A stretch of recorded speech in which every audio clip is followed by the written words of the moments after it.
میریا نے ذرا اور نرم ہو کر پوچھا، یہاں آپ کس کامیابی کی توقع رکھتے ہیں؟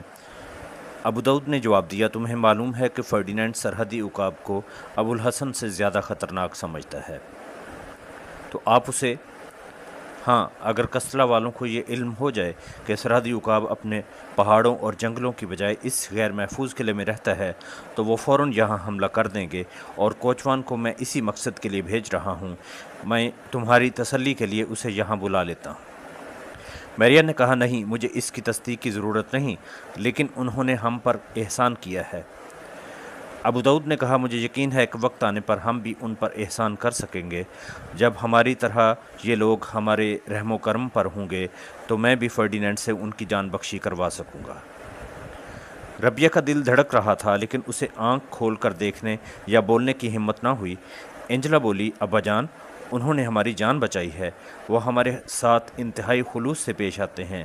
اگر وہ ہمارے بدترین دشمن بھی ہوتے تو بھی وہ ہماری طرف سے نیک سلوک کے حقدار تھے۔ اور وہ طبیب جو صبح و شام ربیہ کو دیکھنے کے لیے آتا ہے، سرحدی عقاب کا ساتھی ہونے کے باوجود ایک فرشتہ ہے۔ کیا آپ اس کے تمام احسان فراموش کر دیں گے؟ ابو داؤد نے جواب دیا، اس کے متعلق شاید تمہیں معلوم نہیں کہ فرڈینینڈ اپنی آدھی دولت دے کر بھی اس کی دوستی خریدنے کی کوشش کرے گا۔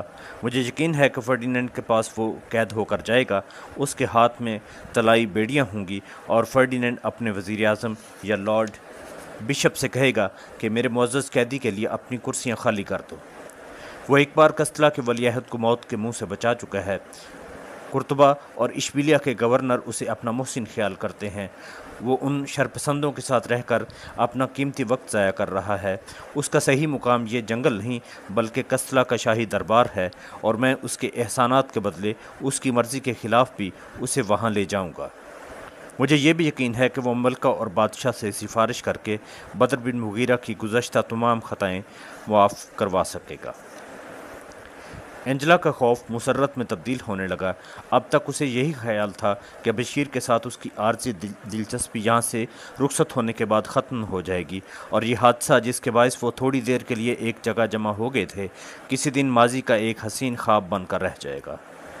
بشیر کو پہلی نظر دیکھنے کے ساتھ ہی اس نے اپنے دل میں عجیب و غریب دھڑکنیں محسوس کی تھیں، لیکن اس کے ساتھ بے تکلف ہوتے ہوئے بھی وہ ہمیشہ یہی محسوس کرتی کہ ان کے درمیان ایک ناقابل تسخیر دیوار حائل ہے۔ اس ماحول میں اس کی بھٹکتی ہوئی نگاہوں کے لیے بشیر محض ایک عارضی مرکز تھا۔ اینجلا کی حالت اس مسافر سے مختلف نہ تھی جو اپنے رستے پر چلتے چلتے ایک درخت کے نیچے بیٹھ کر تھوڑی دیر کے لیے اس کی شاخ پر چہچہانے والے پرندے کی طرف متوجہ ہو جائے، اور اس کے پرسرور نغموں سے متاثر ہونے کے باوجود اس کے دل میں یہ خیال پیدا نہ ہو کہ وہ اسے اپنا ہم سفر بنا سکے گا۔ لیکن ابو داؤد کی اس گفتگو نے اس کے سامنے غور و فکر کا ایک نیا راستہ کھول دیا۔ اس کے سامنے مستقبل کے دھندلکوں میں کئی چراغ جگمگا اٹھے۔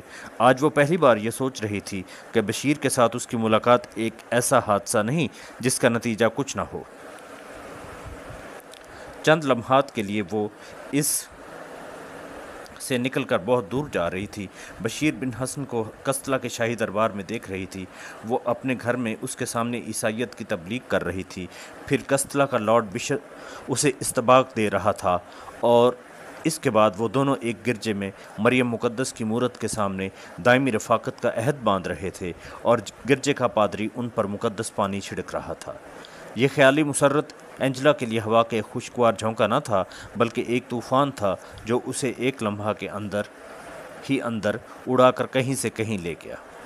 لیکن ربیہ کی حالت اس سے مختلف تھی۔ اس کے خیالات کے محل مسمار ہو رہے تھے۔ وہ بدر بن مغیرہ کو فرڈینینڈ کے دربار میں پابجولاں دیکھ رہی تھی۔ اس کی امید کے کنول مرجھا رہے تھے۔ اس کے آسمان تمنا کے روشن ستارے ایک ایک کر کے گر رہے تھے۔ وہ مایوسیوں کے بوجھ کے نیچے دبی جا رہی تھی۔ اس کا دم گھٹ رہا تھا۔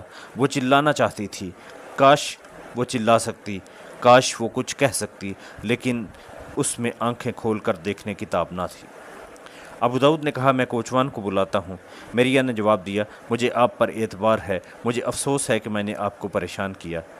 میں اسے چند باتیں سمجھانا چاہتا ہوں، اور ایسی باتوں کے لیے یہ کمرہ محفوظ ہے۔ تھوڑی دیر بعد ابو داؤد کوچوان کو اپنے ساتھ لے آیا، اور دروازہ بند کرنے کے بعد آہستہ سے بولا، ربیہ، ربیہ۔